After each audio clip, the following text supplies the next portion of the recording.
Hello, this is Leonard Adams, and I'm going to be sharing a couple of pages from my book, Things I Wish My Father Had Told Me, which is available on Amazon. And I will drop a link in the description to this YouTube video of how to locate the book on Amazon. I'll be reading pages 37 and 38, and the heading of this section is, If a mirror has an imperfection in one area, and another mirror has an imperfection in a different area, and they face each other, both mirrors have both imperfections showing.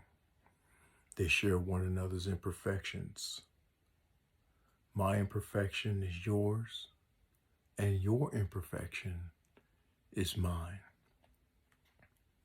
And it goes on to read this way. When you love someone, you shouldn't point out their imperfections with the goal of making a distinction between the two of you. To say, this is the problem you have, implies it's not a problem I have. This only invites defensiveness, finger pointing, justification, minimization, holier than thouism, and a judgmental attitude. A typical response to, this is the problem with you, might be, I don't have a problem, or, well, this is your problem. Deflecting and just saying, you want to point out my problems? I'll point out yours. There are other responses, such as shutting down and saying nothing, or resurrecting something that happened years ago, but all result in unresolved situations. If you imagine again that you and the one you love are mirrors of one another, you realize that the reflection doesn't distinguish which imperfection belongs to which mirror. Both mirrors share all imperfections. Therefore, it is no longer your problem. It becomes our problem. And the solution begins by sharing the problem. Share the problem and share the solution. Instead of shouting, this is your problem, ask what you need to do to help solve the problem. Don't tell the other person what they should do. Focus only on yourself. If they don't accept joint responsibility, don't force it. Just do the things you need to do. If the other continues to refuse joint responsibility, the relationship may not work, but your conscience will be clear because you did all you could.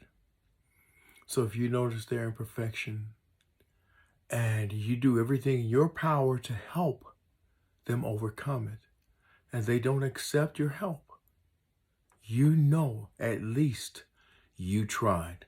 Instead of just pointing the finger at them and telling them all the things that are wrong with them, you did all you could to help them arrive at the solution.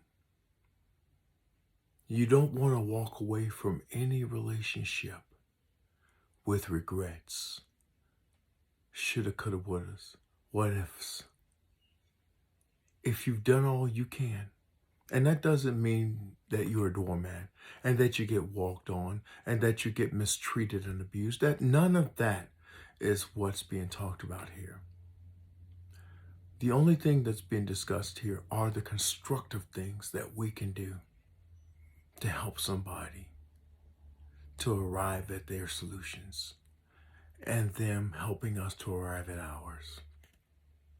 However, if each embraces the shared imperfections, if we think of them as something that we share, and both work as if it were their own, how sweet and fulfilling the restored reflection of each other will be.